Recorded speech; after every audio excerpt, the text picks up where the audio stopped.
The Price of War, written by averagecakeenjoyer. Every species must contribute soldiers to the defense of the galaxy. It was one of the foundational mandates of the Galactic Senate, carved into the very first treaties that bound them together, to give tribute, to send warriors, to fight and die for the greater good.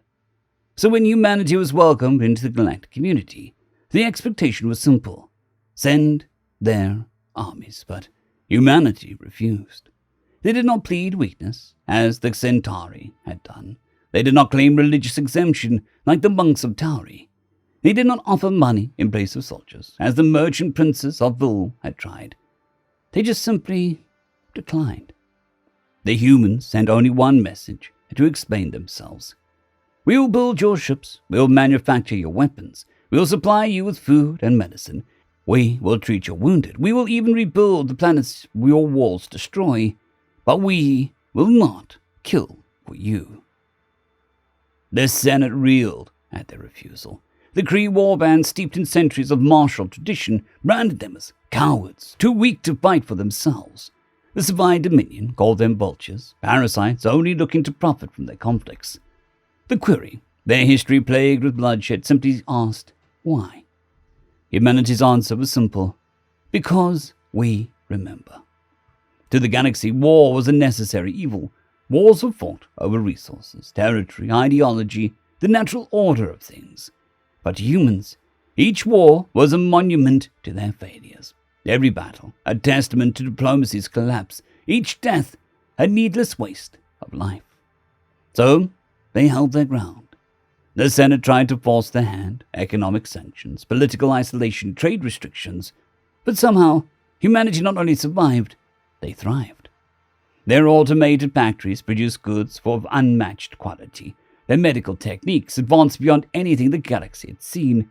Their terraforming technologies turned dead worlds into gardens. The supplies they exported kept whole planets alive. Their medics saved countless lives. Their engineers were building war-torn cities faster than they could be destroyed. No matter how much the galaxy resented them for refusing to fight, an uncomfortable truth emerged. The humans didn't need war, but war needed humans. Then came the Sithari. The Sithari weren't just warlike, they were war incarnate. The species that had been forged through conflict, measuring time not in years, but in conquests, known throughout the galaxy for their brutality, their willingness to exterminate entire planets rather than accept surrender. They saw humans as what so many others had: weak, undefended, ripe for conquest. And so they struck. Human cities turned to ash in the blink of an eye. Their agricultural worlds glassed. Their fields of green turned radioactive wastes. Engineered plagues silenced whole colonies overnight. Billions died within weeks. The Senate mustered their forces, expecting humanity to finally cry out for aid. The Kree assumed they'd surrendered, culled like lambs under Sarathan might. Instead, they fought back. All across Terran space, long-dormant facilities hummed to life. Asteroid belts split open, revealing hidden armadas. Mining outposts revealed themselves as fortress bunkers, their mineral extractors turning skywards, unfurling into orbital defense arrays. Ancient hangars groaned open, their existence never logged in any record. From them rose ships that couldn't exist. Vessels born from humanity's darkest ages, that could strike without being seen and vanish without a trace. The Sithari never stood a chance. Their first wave, celebrating victory, simply vanished. Their second wave fell to the ships they couldn't even see. Their third wave never even made it out of Sarathan's space. This was not a measured response of civilization defending itself. This was not a show of force to establish boundaries. This wasn't even revenge. This was extinction. No prisoners were taken, no negotiations were had, no mercy was given. Within months, the Sarathai civilization had been systematically erased from the galaxy.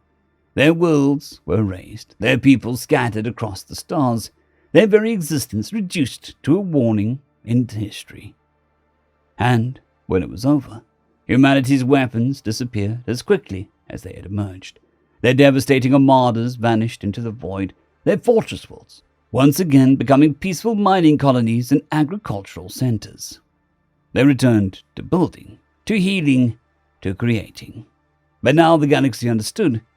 Humanity's refusal to fight wasn't born from weakness or cowardice. It came from the wisdom of those who had mastered war so completely that they feared what they could do with it. Their pacifism wasn't the absence of strength, it was the presence of restraint. And so the galaxy watched in silence and wondered if humanity had ever truly been at peace at all. End of story. Story number 2, The Curators, written by DrCorporalVoid. It started small. Strange artifacts appearing on the edges of human-explored space. Floating orbs, perfectly smooth cubes, and crystalline structures that emitted a low hum. They weren't natural, that much was clear. But they weren't tied to any known species either. The artifacts didn't respond to scans, nor did they degrade under exposure to the harsh elements of space. Some would emit faint bursts of energy, others remained inert. All bore the same cryptic signature, 3 overlapping circles etched with impossible precision. Humanity called them the marks of the Curators. At first, the artifacts were dismissed as cosmic flukes or remnants of some long-extinct race. But then, they started appearing closer to inhabited worlds. One was found embedded in the Martian ice cap, another drifted into Earth's orbit, spinning serenely. A third was discovered on the ocean floor of Ganymede, perfectly untouched by time. And that was when the artifacts began to work. The first active artifact was a shimmering sphere, no larger than a grapefruit, found by a mining crew near the asteroid belt. It pulsed with a faint blue light whenever touched. When brought to a research lab, the sphere emitted a low hum, and suddenly the surrounding air became breathable. No energy source was detected. The sphere simply worked. Other artifacts followed. A cube that, when submerged in water, purified it instantly. A flat disc that healed minor wounds when pressed against the skin. A small crystal rod that emitted endless stable energy. They were tools, far beyond human comprehension, but undeniably practical. Gifts. The galactic community noticed. The Vol, self-proclaimed elders of the galaxy, were the first to dismiss it. Curators, myths, they scoffed in their deep, resonant voices. If they existed, they would not waste their efforts on such an unremarkable species. The Zathari were more pragmatic. If the artifacts are tools, they use them. If they are traps, let humanity spring them first. The Rail, ever the artists, admired the craftsmanship, but doubted the artifacts' origins. Perhaps they are not gifts, but remnants of a civilization long gone. Despite the skepticism, the artifacts continued to arrive, and always near humans. The marks of the Curators grew bolder. When the obelisk appeared at Arden 4, it changed everything. The colony world was still in its infancy, little more than sprawling settlement across lush, unspoiled plains. The obelisk arrived overnight, a black monolith standing over a kilometer tall, carved from some material that absorbed every form of energy directed at it. It dwarfed the human structures around it. Its presence was undeniable. On its surface was a single message etched in English. Prove your worth. The galactic community exploded with debate. Do not engage with it, the Vol warned. The Curators, if they are real, are beyond our understanding. Humanity risks inviting annihilation. The Corinth Masters of Science demanded to study it. This is a phenomenon that cannot be ignored. If the Curators exist, we must determine their motives. Humanity, however, made its choice. It wasn't an easy decision. Politicians argued endlessly. Religious leaders claimed the obelisk was divine intervention. Scientists dissected every angle, debated whether the obelisk was a test or a gift or a trap. In the end, it was the people who decided.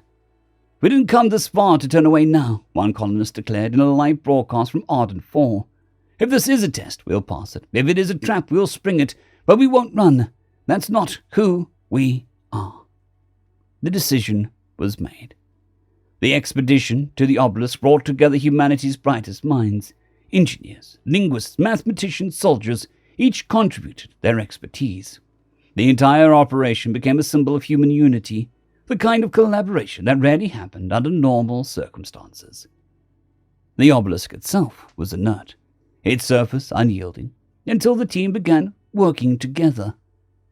The mechanisms inside responded not to strength, technology, or even knowledge, but to cooperation. Panels lit up only when multiple people touched them simultaneously. Patterns aligned when tasks were performed in perfect sync. The obelisk wasn't testing intelligence or power. It was testing unity. The final challenge required the entire team, each member contributing their unique skills. When the last piece fell into place, the obelisk shimmered and dissolved into light. And the curators arrived. They didn't come in ships. The curators manifested as shimmering humanoid figures of pure energy, their forms shifting and refracting like living prisms. They spoke not in words, but in layered thoughts and emotions, each phrase carrying a depth that resonated in the minds of all present. "We have watched you," they said, their voice a harmonious blend of tones.